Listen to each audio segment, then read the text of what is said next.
Some things don't break suddenly, they fade, they repeat, they linger, and over time, people stop reacting. What once caused outrage starts to feel familiar. What once felt unacceptable becomes routine. And that's when something dangerous happens. The system no longer needs to defend itself because no one is questioning it. This shift doesn't arrive with force or fear. It arrives quietly, almost politely. It feels normal. And that should concern us because history shows that the most powerful systems aren't protected by strength alone. They're protected by familiarity, by the moment people stop asking why things are the way they are, and start assuming that this is simply how they've always been. In the beginning, broken systems are obvious. The failures stand out. The harm feels visible and personal. People complain. Headlines follow. Pressure builds. Promises are made. Reforms are announced. There's language about change. Lessons learned. And doing better next time. For a brief moment, it feels like something might actually shift, like accountability or improvement is possible. But then time passes, the same issues return, again, and slowly. The reaction changes, the shock fades, the tone softens. What was once called a failure becomes framed as a challenge, then a complication, then an unfortunate reality we have to manage. The system doesn't improve much, but the way people talk about it does. Normalization works through repetition. When people are exposed to the same problem often enough, their emotional response weakens, not because the problem improves, but because constant outrage is exhausting. Humans aren't built to stay alarmed forever, so the mind adapts.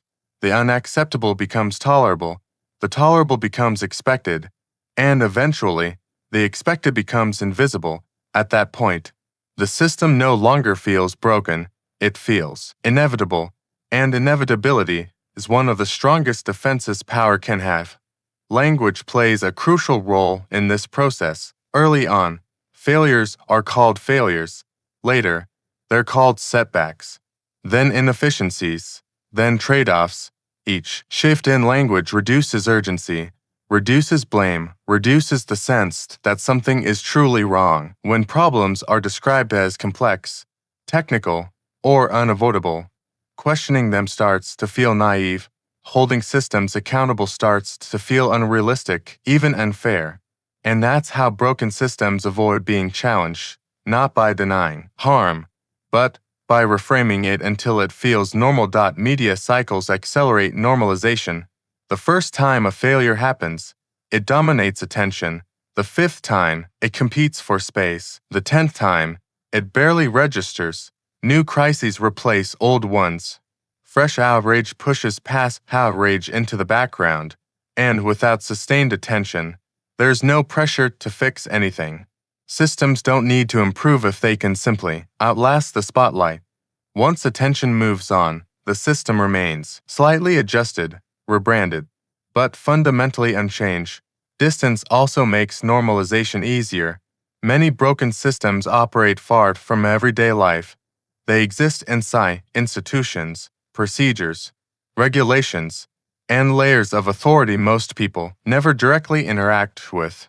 When harm is indirect or abstract, it's easier to accept.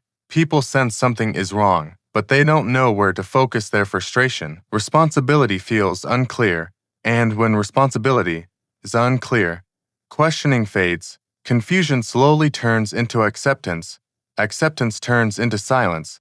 Over time, normalization reshapes expectations.